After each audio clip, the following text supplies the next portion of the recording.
This is the second reading, partial, of Sherman. And I'm going to pick up where I left off. And hope you enjoy this. Anyway, this is Sherman talking to Jack about how they're getting the ship fixed. You'll read that in part 1. And anyway, then Sherman says, "Do what I recommend, and this will be one of the fastest cargo ships afloat." Jack said, "I see the logic of moving the forward sails, and anyone connected to the ship or the shipping company will be delighted with a faster ship. It will also be a safer ship for everyone. The expense will be small, as extra hardware is all that is required for moving the upper sails. The sailmaster will fabricate the needed new sails. The major expense will be the 2 extra masts and hardware for them, plus boards for supporting the masts." Okay, yeah. Anyway, Jack said 2 extra masts and gaining more efficient wind management, plus added sails for speed. "I am impressed and happy. It will be done in Florida. We are rebuilding the ship as I told you I wanted to be your priority after taking command. Tailwig will harm no one now. This has turned out to be a really good day, and it is still early morning."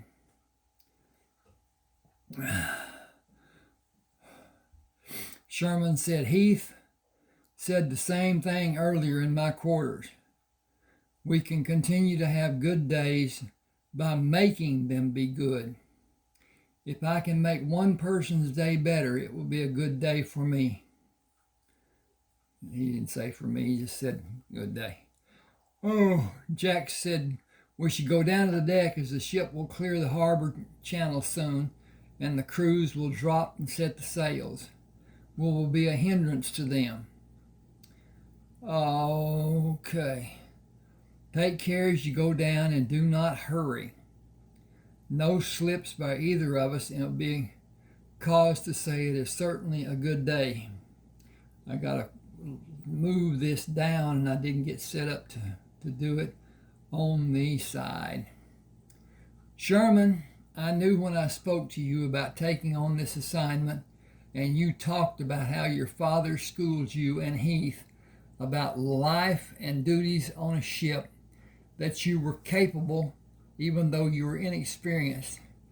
If you were observed by someone not privy to that information, you would be judged to be a seasoned veteran with many years of experience. Joshua Kramer was a very loving man, but he was a stickler for detail, and required us to not only learn his lessons and explanations, but repeat them and teach them to others with clarity. The memory of learning and the memory of teaching leaves those memories in our minds to draw on forever. I have only followed those lessons as my father taught them, and as I continued teaching them.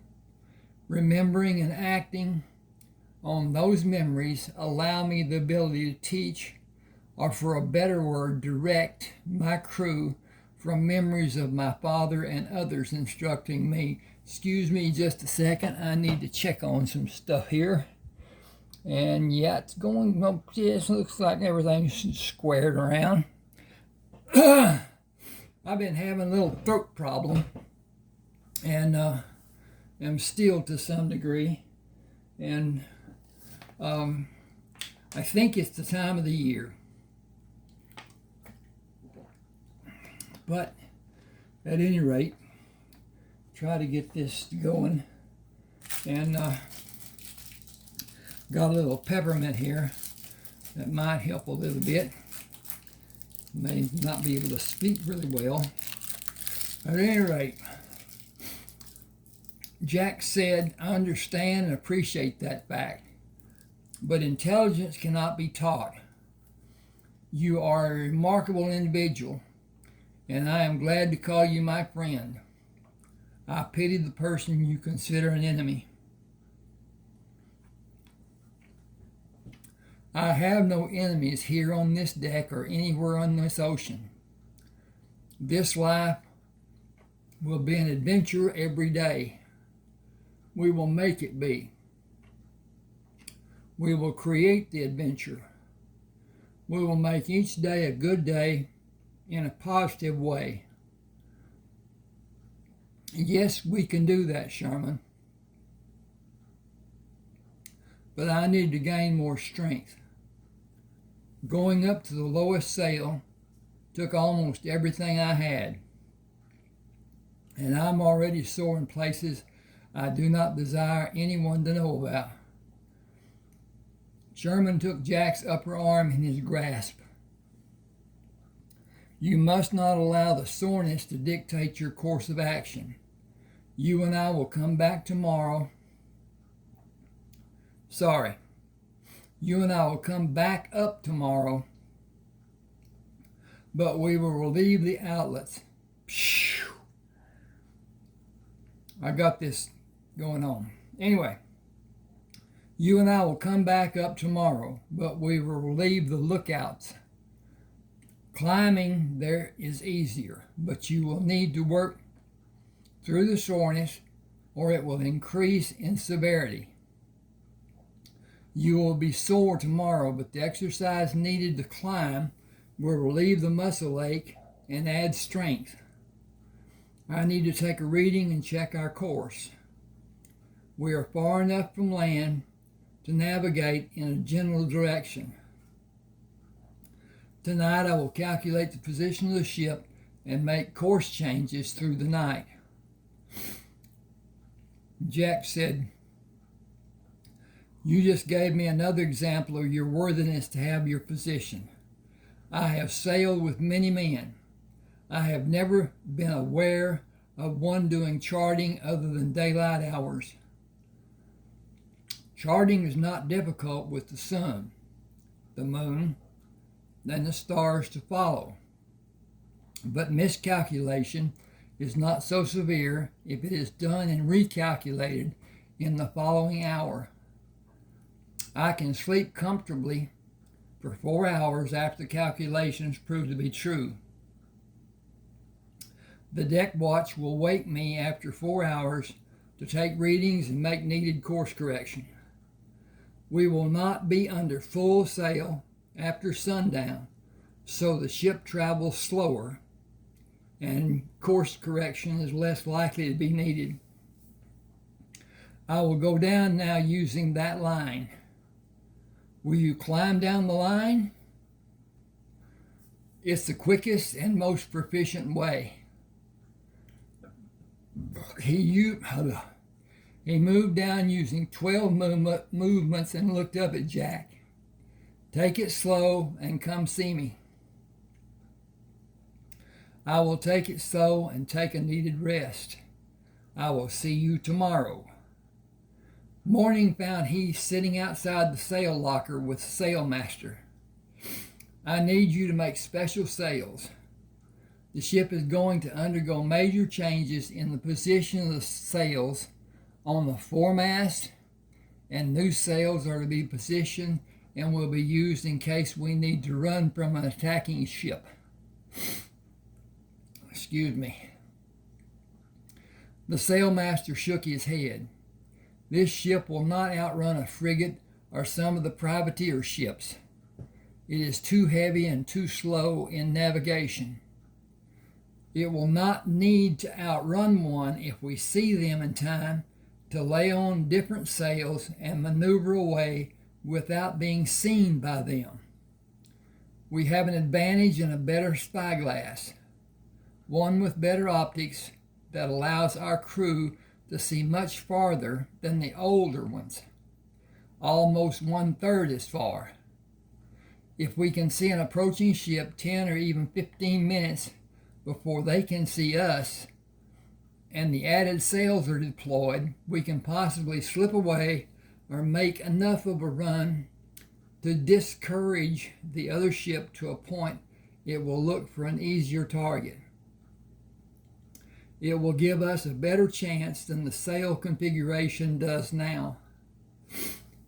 The new sail that will be placed amidships will span as much of the deck as possible on the bottom edge and will have eyes large enough to run a strong rope through to anchor the bottom of the sail corners, and the top will be lashed to a short spar and ropes going to the mainmast sail spar.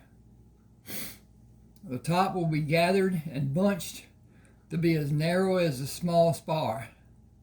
I have a drawing for you just to convey the thought of what can be done. You have the freedom to change any aspect to improve what I have drawn. Oh, I see. You want a billow of sail to resemble a partial bubble, a spinnaker sail. That's simple and easy to make. How will it be anchored? I drew that also. Yes, I see. The bottom lines will need anchors of metal eyes attached to the deck, or a cleat, because the cleat will allow the sail to be placed faster and also taken down faster. We will need to take a measurement of the center of the leading sails to allow wind to push into them, or this sail will block it and defeat our purpose in having this sail. Excuse me a second, so I'll look at this again. Oh, okay, well, we doing good. Still got a froggy. The measurements for the new sails are being taken now. They will be only a foot or so larger than those already in use. They will not be made so big that they block the air flowing to the next sail, just catch more wind than has been getting to them. Sherman and 3 crew members took the guns and ammunition to the forward boxes in the bow of the lifeboat.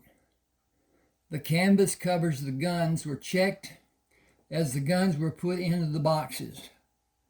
4 sails to be used for shade from the sun and the boat's sail were placed under the guns, and tools for wood crafting, medicine to combat infection, olive oil, hardtack in tins, and various items which might be needed if the lifeboat was to be used were placed over one of the sails, and the other 3 were placed as a cover for the items stored in the box. Excuse me. Small items were also placed over the covered guns in the second large box. 2 small casks of water were stacked and lashed to lay in the bow, with a single cask in the rear and singles placed between the 4 seats. Carpenters crafted flat wood to be used as stays for the shade. Navigation equipment and charts and a small spyglass were stored in one of the smaller boxes, which could serve as a seat for 2 men, as it might be needed. The 2 remaining boxes were filled with items he judged might be used in the open water. He padlocked the 5 boxes and gave extra keys to Heath and Jack. After the ship's crew retired, Heath helped Sherman carry the gold in 2 small chests and the Texas banknotes in 7 tins, and rearranged them with the earlier placed contents inside 2 of the small boxes. Hot wax was applied to the underside of the lip that closed over the side of the boxes to seal them against moisture, and a canvas was fixed over the boxes using hooks on the side of the boat and metal eyes in rows on the edge of the canvas. A second canvas covered the entire boat. Cornish did the required work half-heartedly and continued bullying men after working hours by challenging them to a box. Boxing was a sport in its inception, intended to allow men to work through problems and frustrations in physical combat by allowing two men freedom to wrestle until one was not able to stand on the box. When one was removed by whatever means was employed, well, that didn't work. Okay, got to change this page. Dink. The one standing on the box was judged to be the winner, and harm to the loser was never imagined. That pretty much was the one remained standing on the box who remained. Okay. The sport grew until any means was accepted, even using fists to knock an opponent from the box, and the sport gradually moved away from strictly wrestling. The first night Heath stood watch. Shouts of encouragement came from the cold cargo hold. I'm to put two words together there. As watch officer, he moved down the ladder to investigate. Cornish stood on the box after knocking his opponent from standing with him on the crate and chided Heath. "Hey, fatty, knock me off the box if you can." Hollister said, "You can't hit an officer. If he takes the coat off and stands with me, we are both just men. Care to do more than just give me orders? You afraid of me?" Heath grinned. "I am not afraid of you." "Then bring your big arse up here and try me." "Will you leave the other men in peace if I do?" "If you can best me, I will not do anything for 2 days. You have to best me again after that." Again Heath asked, "If you cannot throw me off the box, then do we have 2 days of peace for the men?" "I said if you can best me, but if you can stay on the box, I will do what you ask." He said, "Give me a few minutes and I will come back." "What then? Are you scared? Do you need help? Think your backstabbing brother can help you?" "Just seeing to my duties." He found Jack on deck. "I'm going to box with Cornish, if you will stand as my second." Jack said it is a long-standing tradition to show strength and agility and has never been limited to just the crew. I believe it had its beginnings when it was instituted by officers. If you will accompany me and be my witness, he cannot say I did something to cause him harm. I believe his challenge was to harm both me and Sherman by using some false claim. If you are sure you want to do it, then I will stand with you and be your witness, as every member of the crew will witness. He stepped up on the small crate and moved higher to stand on the large crate. "I am here." "Yeah, and you brought Kelton. I'd hoped you'd bring your lying brother. I'd love to knock him into tomorrow." "Your problem is not my brother. It is me. I will not go off this crate for you, now or ever." Cornish rushed at Heath and threw a right intended to hit Heath's face. Heath simply moved away from him. Stepping back, Cornish threw another wild right. Heath slapped the first attempt away and caught the second ball fist with his open hand.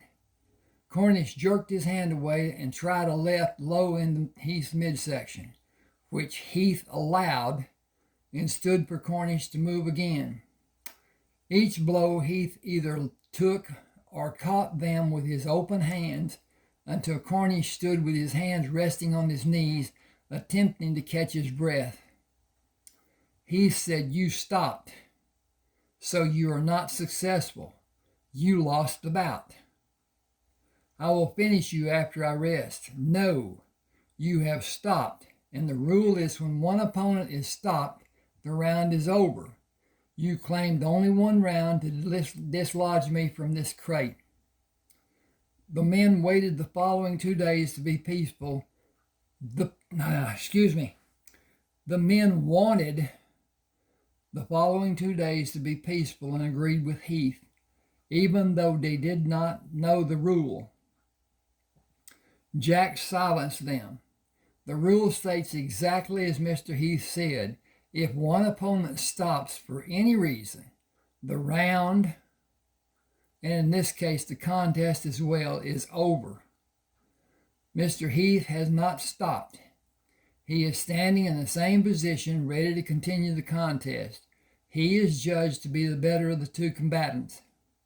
Cornish protested. He did not throw me off the crate. It was not needed because you stopped. You officers, always taking the other one's part. This is not fair, and I will not do as you ask unless you will come here again at this time tomorrow night, 1 day for 1 try. I will gladly face you again for the tranquility of the ship, tomorrow and any subsequent days thereafter. Bring that coward brother of yours too. I would love throwing him halfway across this hole. You will have a big enough problem with me. Sherman will not give you the opportunity to even strike him once. I would clean the deck with his limp body. You agreed to not cause anyone any problem for the next 24 hours, did you or not? Not until I knock you off this crate tomorrow night, and then I'm free to do whatever I like. Heath and Jack climbed the ladder and walked out on deck. Jack moved around him. Did he hurt you? Not in the least.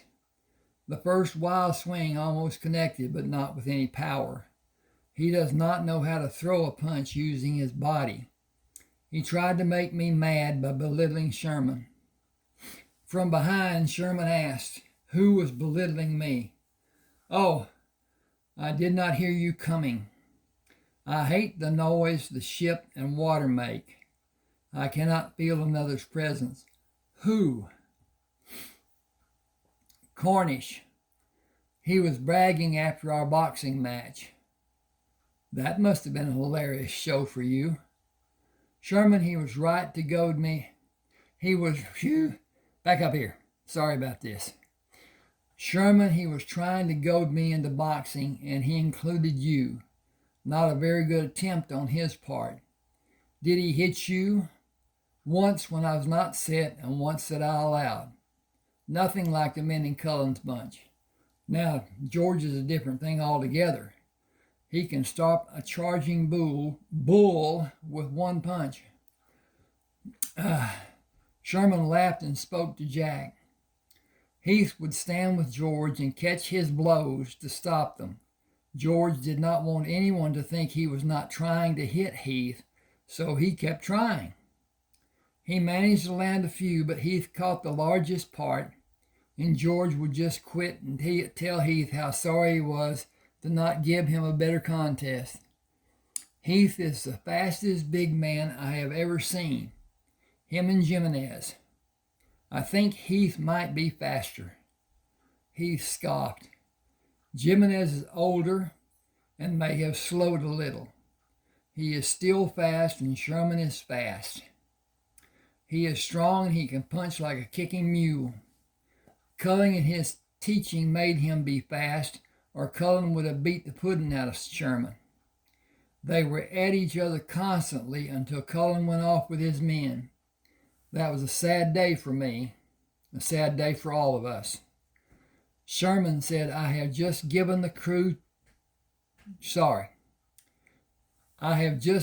helm crew a new course, and I'm going to sleep.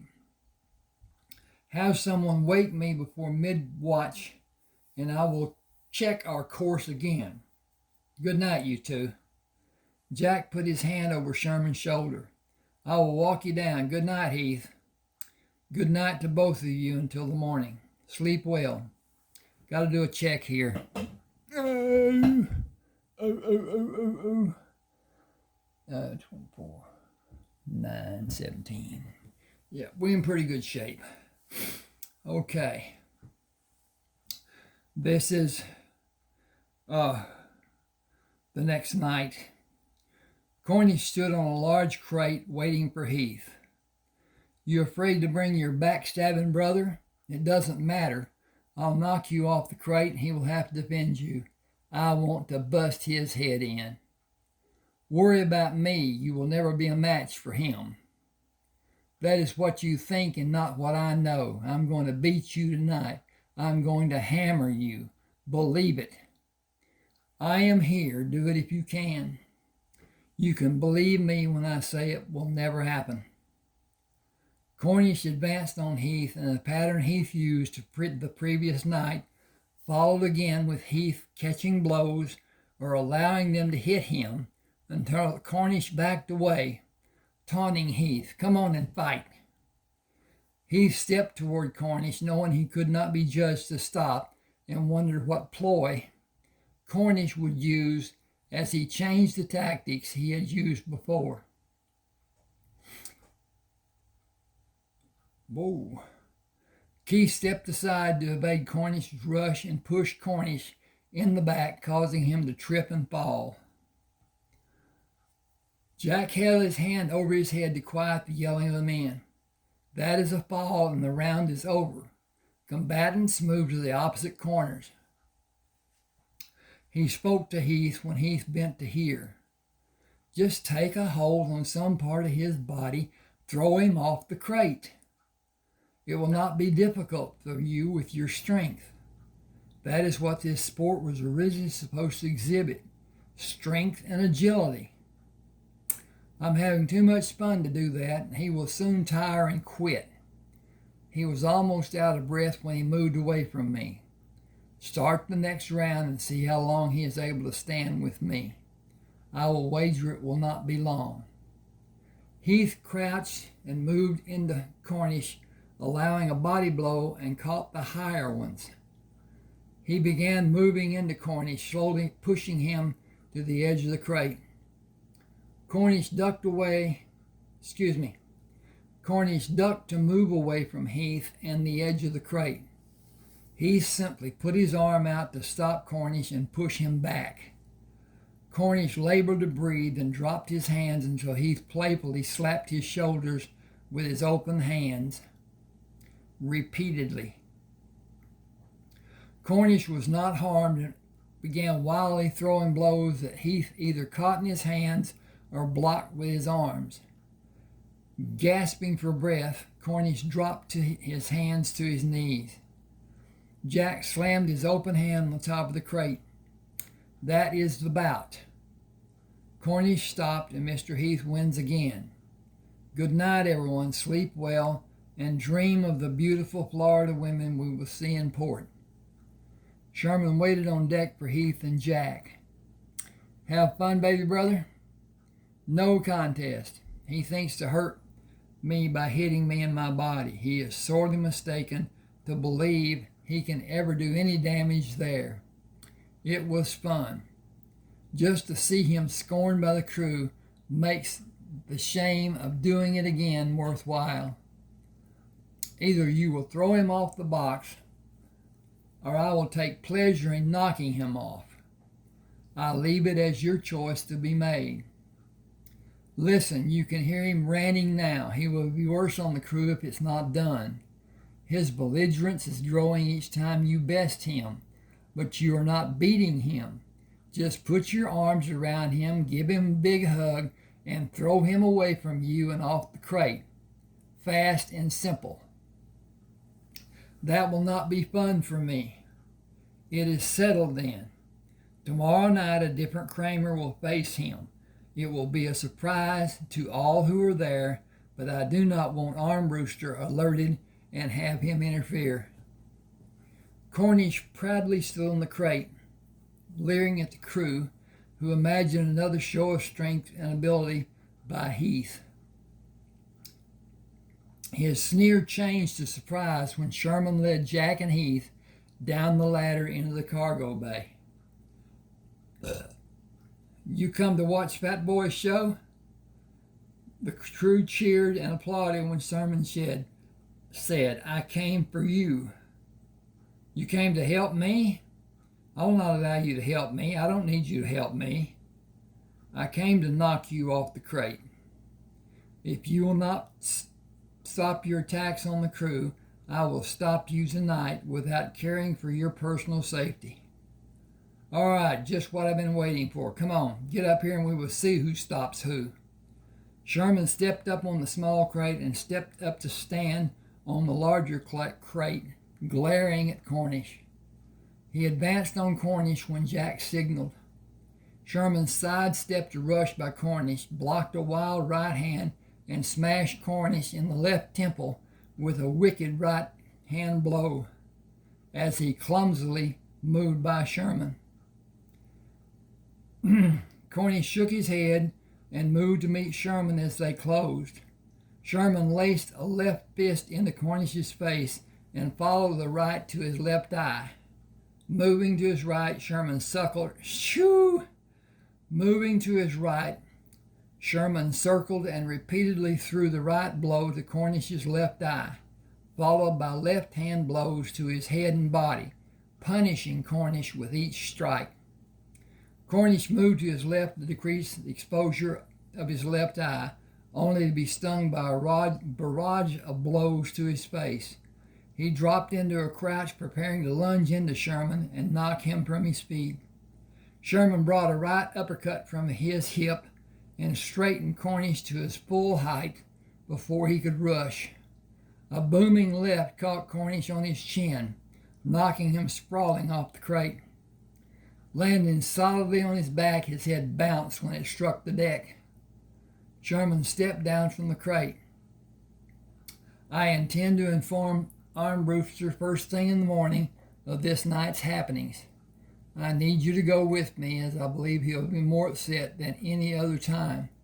It has been many times, as I recall, has it not?"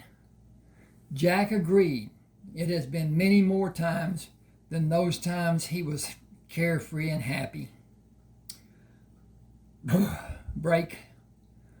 Randall Cornish was breathing normally. His organs were functioning properly, but he did not hear the clamor for Sherman's victory. He did not hear the noise of the crew as it faded when the cargo bay emptied of men who left him alone in the hold. He was completely unaware of his surroundings, was not cognizant of the length of time that elapsed before he regained consciousness. Several minutes passed before he moved, and clarity of thought allowed him to understand he was alone in the Galwerth center cargo hold. Slowly he rolled his head from side to side before realizing his sight was limited as he was looking up with his partially opened right eye. His left eye was swollen tightly shut. Moving his feet from the splayed angle, he bumped them together several times and relaxed to allow the tension to diminish. His head hurt, but he was able to move through though badly shaken. He pushed his upper body up to a sitting position and carefully examined his face with both hands, wincing each time a cut was located, and swore when he discovered his lower lip was split open. Staggering, he tried to stand, righted himself, and swayed from side to side as he clumsily climbed the ladder leading out of the cargo hold. Entering the crew's quarters, he hit the first man he met and knocked him down. Stepping over the prone body, he hit a man stretched out on a hammock and continued moving down the passageway. 6 men grabbed knives and closed around Cornish, stabbing him. Stepping back, they watched him fight to stand before slowly sinking to the deck when the last breath exuded life from his body. The 6 men waited for the sailcloth and rolled the limp body into it. "Trowbridge, do what we planned. Take Coffee to the wheel. Give us time to move him to his final resting place, over the side. The rest of you clean this blood off the deck and be doubly certain the stains are completely removed. Scrub and wash until any sign of it is gone. It cannot be determined that he met his end in this compartment, or every man in his crew will be blamed. Anything more you can think of, do it. We will do as we planned. We will strip our clothes and throw them over the side. Have fresh trousers and shirts laid out for us. Be in the passageway to shelter us from being seen by some officer who may be wandering through the ship. You only need to crowd into him until we can pass. Salute and hold your salutes and don't let him pass. We tried to think of everything, but did we? When they killed Julius Caesar, it was thought they did it in secret, but they were all known. The 6 of us will be out in the open for someone to see us, and him being gone will be on our heads. Act for all of us, if you can think of something that will help. Trowbridge held the tray up for Hollister to take and climbed the ladder to serve the crew coffee at the shelf behind the wheel and the table. Need to check the time. Hold on with me just a second, and I'll talk about YouTube and the limit that they impose on how long a video can be. I know that there is a limit, but I don't know how long it is. So I just try to keep it less than might be. When I get a warning, I'll know. Okay, let me get back up here. And the table, yes. Hollister quickly tied the wheel in place and joined the other men. Each of the wheel crew relished the coffee and the small cakes, but looked up when a loud splash came from the starboard side, near the aft part of the ship. Trowbridge smiled. Big fish. Hollister returned the smile. A really big fish. Trowbridge faced the men and merely glanced in the direction of the 6 men when they made their way back to the crew quarters. He gathered the cups and saucers and returned to the crew quarters after washing the cups and saucers and storing them. Painstakingly, he searched the deck for even the smallest sign and climbed into his bunk when he was satisfied there was none. The crew members were solemn the following morning till Lil Janowick reminded everyone, we are not to be overjoyed and not to be too serious. Just act in a normal manner and as opposite in character to the next person as may be reasonable. That is what we agreed to do, and you aren't. Put on your best face and act a part. There will be a search ordered, and we must all take our time, or it will give us all away. He was going to marry into the Calb family, as hard as that is to believe. I think there's only one person on this ship who will be the least bit concerned. When boatswain's pipe quarters, Cornish was acknowledged as missing. Sherman ordered a ship-wide search for him. Be methodical and thorough, and even look in places you are sure could not hide him. As the men moved away, Jack came down the ladder to stand with Sherman and Heath. I do not believe you will find him. Sherman asked, why do you say that? Do you know something about him? There has been talk of ridding the ship of an unwanted member. I was on the aft deck when a large object was thrown over the side last night. The helm crew was having refreshments and were not looking at the 6 men who moved by them to return to the crew quarters. They were naked, each and every man. It was dark and I could not see well enough to recognize their faces. I would not tell anyone if I had seen them, but I can think of only one reason 6 crew members would be naked. This ship is an island. We stand above the men as authority figures, but they are the lifeblood of this ship. Whether it is harsh or otherwise, it is the crew's justice to be served, and their right to govern their life and safety. Sherman began moving away from Heath and Jack. Heath, you have the deck. Come with me, Jack, if you please, just as a witness. Entering the crew's quarters, they found 3 men who were overly busy searching for Cornish. This space is secure. Search the rest of the ship. He moved down the passageway and dropped to his knees, removing his knife, and took a sliver of wood from the deck. He stood up and turned it in the sunlight. We have a task to do that I would not wish on a person even as vile as Cornish was. He pushed this crew over the edge and they killed him right here. I will not tell him Armbruster that. I will merely tell him Cornish is missing and has not been found by a complete and thorough search of the entire ship, excluding Armbruster's cabin. I know this crew, and I do not believe an act such as this one committed here last night will ever happen again.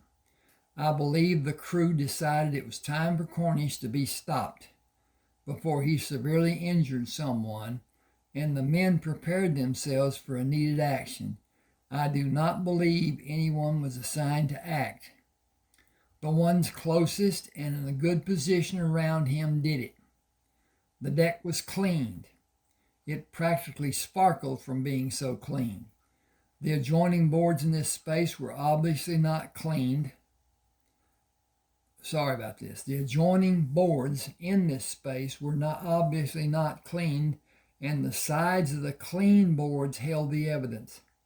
Murder was not committed here last night. An execution, so ordered by each and every man in the crew, was efficiently carried out. Did you see one man this morning who looked either menacing or guilt-ridden? Not a single soul. I observed all of them acting quite normal. Not too happy, not too sad. In fact, I did not see any actions out of normal. We know what happened, but the crew does not seem to know, or maybe they do not care. Or it may be that they don't care. Okay, not maybe as one word. Because their world was made right by actions that would be judged to be wrong. Take the officers out of the equation, and the whole crew that was involved in the action agreed to be a part of an act that could be very bad for them as individuals in a judgment of officers in a court. How could we condemn the whole crew? We certainly cannot run the ship. If all the crew is in the stockade, we cannot run the ship if all the crew is in the stockade. Sherman smiled. Who would cook for them? Returning to the deck, Sherman had the boatswain pipe quarters. I got to quit here a minute, get my composure, and need to check this time again. Yep, it's getting there. At any rate, get back to this. I think my blood sugar's down a little bit. That may be a problem. I've been having that problem for a long time. I am not hyperglycemic. I am hypoglycemic. My blood sugar goes down instead of going up, as in a person with a type 1, type 2 diabetes has. My suffering is not life-threatening to a degree. If I don't take care of it and be able to do something about it, which I do, it could be, I suppose. But at any rate, I'm going to get this together. Okay. He had to pipe to the quarters. Heath, go up to the master's cabin. Prevent him from leaving his cabin by standing at his door, and prevent his leaving. If he makes an attempt by bumping into you, warn me with a bird call. With Heath in position at the door of the master's cabin, Sherman addressed the crew. Each of you bring your knife, and leave it on the table. Sherman observed as each man brought his knife, placed it on the table, and moved back to his billet. He picked 4 knives to hold and ordered the crew to retrieve their knives and returned to quarters. 4 crew members remained at the empty table. Standing in front of the crew, he indicated the owners of the 4 knives standing in line to retrieve the knives. I know what happened. I know who made it happen, both directly and indirectly. I know who was involved. Every man standing at quarters. There will be no repercussions.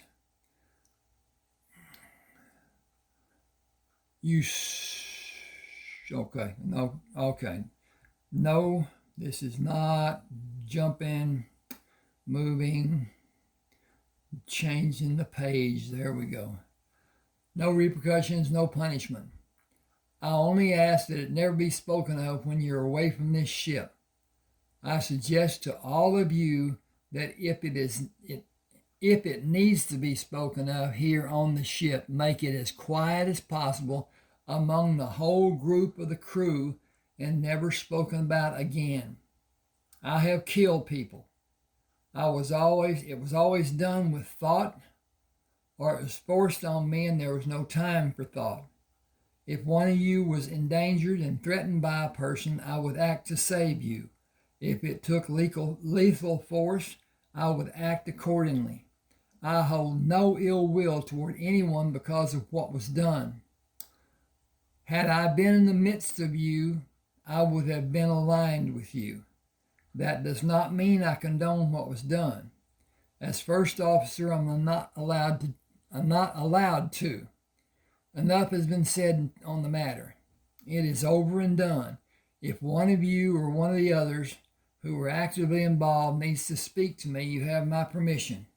Break from quarters and remember Jack Kelton, and I will go to the master's cabin and tell a story neither of us want to tell about Cornish being missing.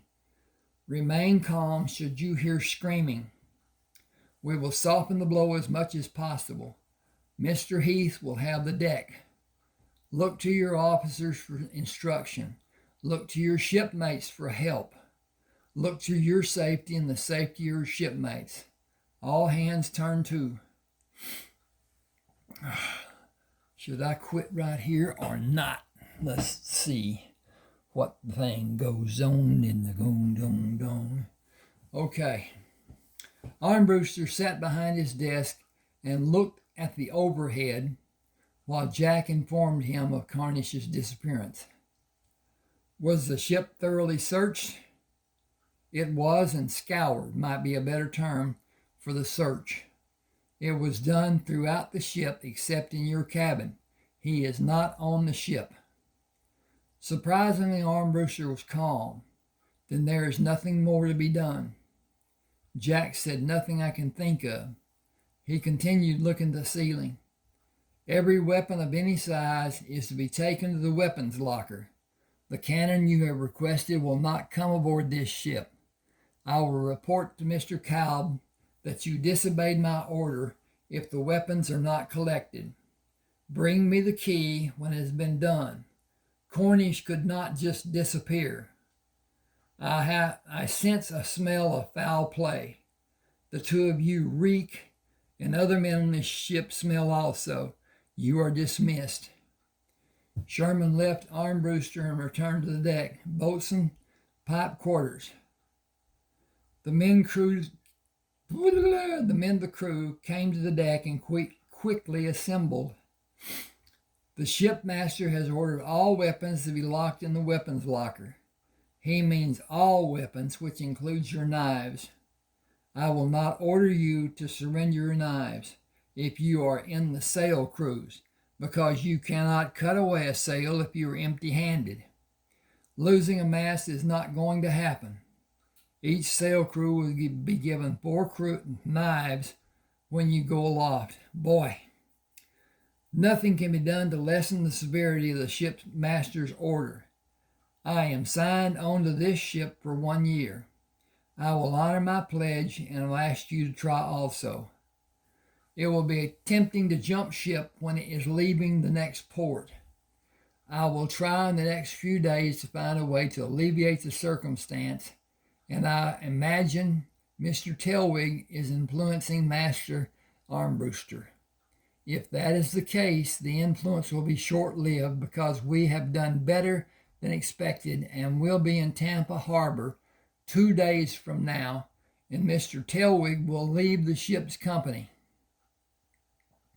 The arrival in Tampa is conditional based on best guess for continued travel time. I will say to all of you who are thinking about changing ships, consider if you are signed on to be a member of the crew of the next ship Mr. Telwig will be on. Stay on the ship because conditions have improved and will continue to improve. When we are finished with our year aboard the ship and back in America, you will all have a sizable payday. Any weapons that can be found will be gathered and taken to the weapons locker. I'm ordering all hands to rest to be able to be strengthened and make a complete search of the ship for weapons. Mr. Heath will make a list and we will assign groups to look for them later. Break from quarters and see to your duties. Jack smiled. You just told the crew to hide any weapon that can be hidden. Jack, I am somewhat lost. I do not know if there are weapons on this ship that are not already in the weapons locker. I do know that every man I just spoke to has a knife, and that individual's work and his life will be made more difficult without his knife, especially the sail crews. Imagine an emergency when the sails cannot be raised to alleviate a strong wind and the crew has no knife to cut the sails away. Imagine a wind strong enough to push the sails and break the mainmast. Imagine a man afloat falling into the water. Imagine a man afloat after falling into the water. I'll change that. Without a knife to fight off an attack. I will supply the minimum number of knives by asking the crew how many knives are needed. The sail crews are assigned, but there is no position assignment. The crew does not work in that manner. They are free to take whatever position they are available to work in as they come to it. The faster climber swings to the right of the net, and the following man swings to the left, and so on. If needed, cutting away is by speed, not by assignment. The sail crews cannot have their knives taken from them, and I do not want anybody aboard to be without a knife. Crew members and officers alike. Safety for everyone depends on it. I'm going to quit right here. Please subscribe to my channel, and I'll leave a link to Smashwords, anybody that wants to buy the book. And please, as I said, subscribe, hit the like button, that helps the channel, hit the share, hit the what the share do. I'm looking at this stuff. Okay, thanks for being with me. Hope you enjoyed. I'll do another part later on, but for right now, this is all we're going to do. Appreciate it.